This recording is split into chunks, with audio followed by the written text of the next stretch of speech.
Казнь молодых людей всегда проходили сложно. Не каждый палач мог выполнить такой приказ, но в Османской империи эта практика была в порядке вещей, так как в этой империи жил закон Фатиха. После того, как султан зашел на престол или утвердил свое место на нем, он имел право казнить всех мальчиков, претендентов на престол. Порой из дворцов выносили по 20, а то и 30 гробов.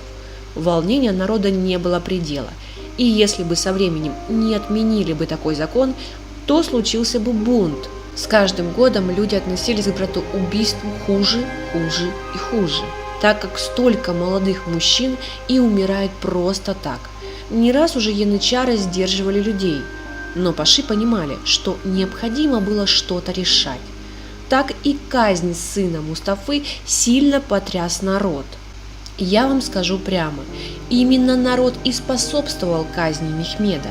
Как известно, что сын Мустафы был казнен не сразу, спустя 2-3 года после казни его отца. Сулейман до последнего не хотел быть тираном, как его отец. Он всеми способами уходил от этого, но не заметил, как потихоньку стал тем, кем боялся стать. Сулейман все происходящее расценивал как воля Всевышнего. Если уж случилось так, что его сын умер, то Всевышний так посчитал. Любое успешное мероприятие именно так и расценивалось. На все воля Божья. Но он не понимал одного, что он сам все делает своими руками, но не Всевышний. Читая уже не один год историю, я убеждаюсь все больше в том, что Мустафа все же был предателем и хотел взойти на престол.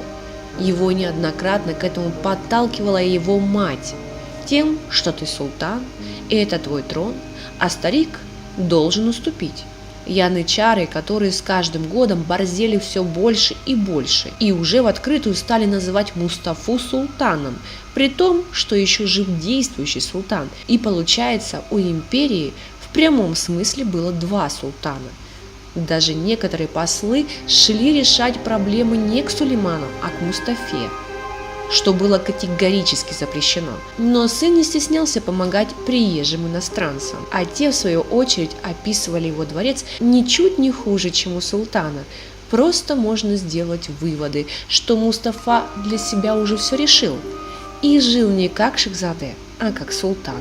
Ему не хватало только одного – поддержки, и он решил списаться с Тахмаспом, с врагом отца, попросив его помощи убрать Сулеймана и вывести его далеко от столицы, но не убивать. Папенька же все-таки. Вот какой благородный сын рос у Сулеймана, пообещав политические плюшки шаху, когда взойдет на престол. Но незадача.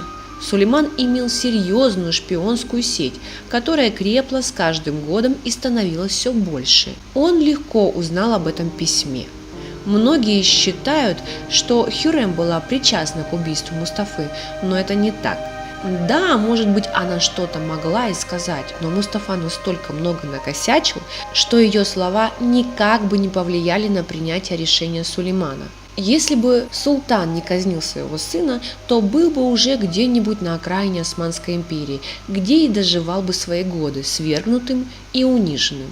А его дети, точнее братья Мустафы, были бы убиты. Так что у султана не было сильно-то и выбора. Вот Мехмед – это другое. Янычары, все еще владея своей борзостью, начали не то чтобы защищать Мехмеда, а всеми способами толкать его в петлю. Солдаты ходили, кричали на рынках и во всех людных местах о том, что именно шахзаде Мехмед будет их султаном. Они не смогли уберечь Мустафу, и поэтому всеми силами будут сражаться за Мехмеда и в конечном итоге объявят его своим султаном в память о Мустафе, ибо только его сын может быть таким же благородным, как и он сам. Естественно, все это дошло до Сулеймана, и он решает убить Мехмеда. В принципе, если сравнить сцену с казнью Мехмеда в сериале и с реальностью, все так и было. Его просто увезли, и евнух Ибрагим привел казнь в исполнение. Вот только сын Мустафы повел себя как истинный воин, Он сказал, что воля султана – это и его воля, после чего был задушен. Не знаю, как в то время люди относились к смерти, но точно не так, как сейчас. Вот, например, самураи в те же годы смерть принимали как за честь, и некоторые готовились к ней и праздновали уход человека не хуже, чем его рождение. Самураи считали, что смерть – это честь, которая даст им возможность в другой жизни быть счастливыми. Оттуда и их харакири. Шехзаде с юных лет были подготовлены к такому событию. Но хотелось бы побольше узнать, как они в то время относились к смерти. То, что там есть жизнь, османы верили. Вот мне интересен другой момент. Если так сильно султан боялся стать тираном, почему он не забрал Мехмеда к себе и не воспитал бы его верным внуком? Почему он так сильно боялся, что внука будут настраивать против него? Ведь практика такая у султана была. У него был брат. Он родился у наложницы, которую выдали замуж, уже будучи беременной от Селима Явуза. И сам Селим признал своего сына и помогал ему. Сулейман не убил его, а был с ним в хороших отношениях и не боялся, что его могут склонить на сторону противники и накрутить, чтобы тот заявил о себе. Тогда почему Мехмед все же удостоился казни?